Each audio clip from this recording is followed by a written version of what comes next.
Bonjour à tous, donc première séance d'exercice, plutôt d'exercice d'application assez facile, sur le thème de la droite de l'espace. Alors de quoi est-ce que vous aurez besoin pour cette séance? De savoir, d'avoir revu la vidéo précédente, de l'avoir comprise, et d'avoir fait l'exercice d'application. C'est-à-dire savoir qu'est-ce que c'est qu'une droite, qu'est-ce que c'est qu'une représentation paramétrique, qu'est-ce que c'est qu'un point qui appartient à la droite, et qu'est-ce que c'est qu'un vecteur directeur de la droite. Donc la première vidéo que je vais faire va s'intéresser à l'exercice 1, qui est une application très simple, une application du cours. Donc, quel est l'énoncé? Une droite delta, de représentation paramétrique, x égale moins 4t, y égale 3 plus 4t, z égale moins t, avec un paramètre t réel. Première question, donner un vecteur directeur de la droite delta et un point. Est-ce que le point M de coordonnées moins 3, 4, 1 appartient à la droite?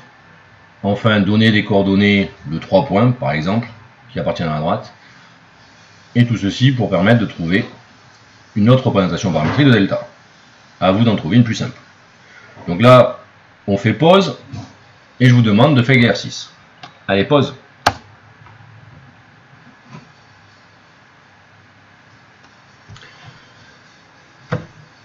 La pause est faite. Normalement, devant vous, vous devez avoir votre exercice fait.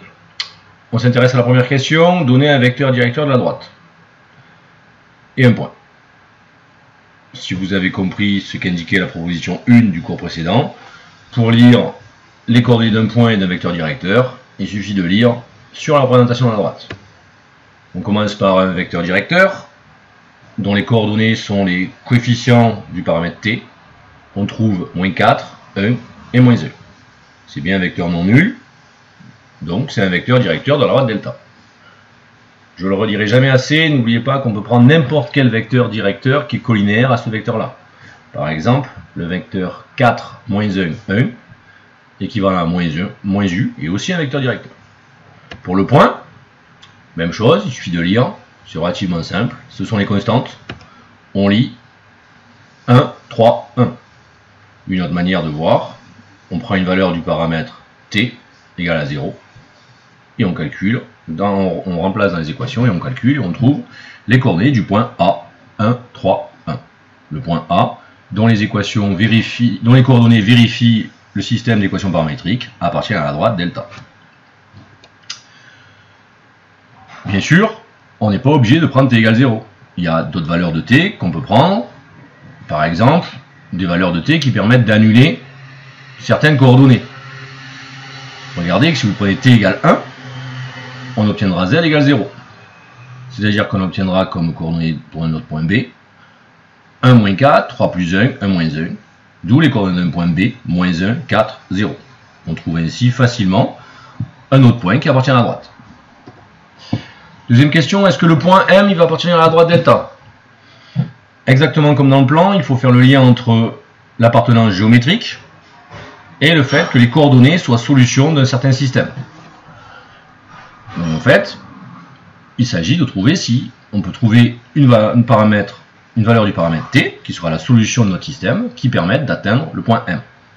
Comment fait-on ça? On résout le système. Vous remarquerez que c'est trois équations à une inconnue. C'est ce qu'on appelle un système surcontraint. Il y a plus d'équations que d'inconnues. N'oubliez pas que ce genre de système a plus de chances de ne pas avoir de solution. Voyons voir. La deuxième équation, si on la résout, elle poserait t égale 1. Tout le monde sait que 3 plus 1, ça fait 4. Cependant, si on prend la troisième équation, il faudrait que t soit égal à 0 pour que l'on ait 1 égale 1. Donc, deux valeurs de t, le système n'a pas d'équation. N'a pas de solution, pardon. Qu'en déduit-on pour la droite? Ben, le point M n'appartient pas à la droite delta. Pourquoi? Parce qu'on ne peut pas trouver de paramètre t qui permettent d'atteindre ces coordonnées. Le système n'a pas de solution. On dit que ces équations-là, justement, sont incompatibles. Le système est surcontraint ou les équations du système sont incompatibles. Vous reverrez souvent cela l'année prochaine. Voilà pour la question 2. La question 3. Trouver les coordonnées de 3 points différents de la droite delta. Là, je pense que cet exercice-là, vous commencez à le comprendre assez facilement. On prend des valeurs de t différentes, on peut prendre des valeurs quelconques, pourvu qu'elles soient réelles, positives, négatives, rationnelles, irrationnelles.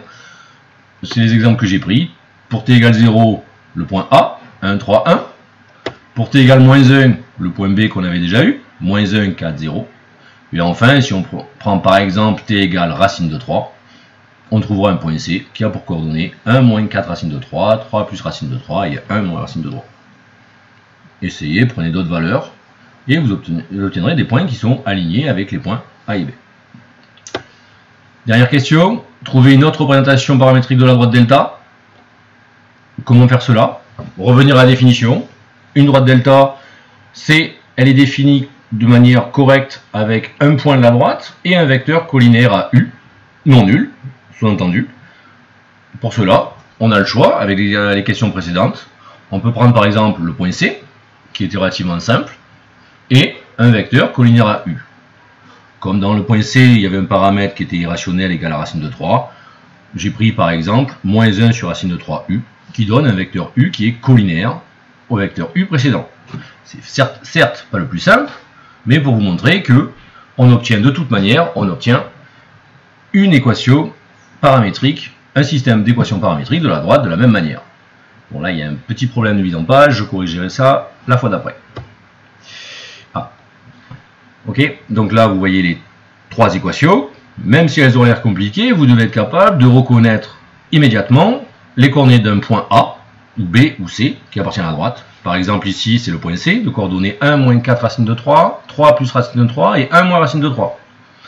Quant au vecteur directeur, d'abscisse 4 sur racine de 3, d'ordonnée moins 1 sur racine de 3, et de cote 1 sur racine de 3.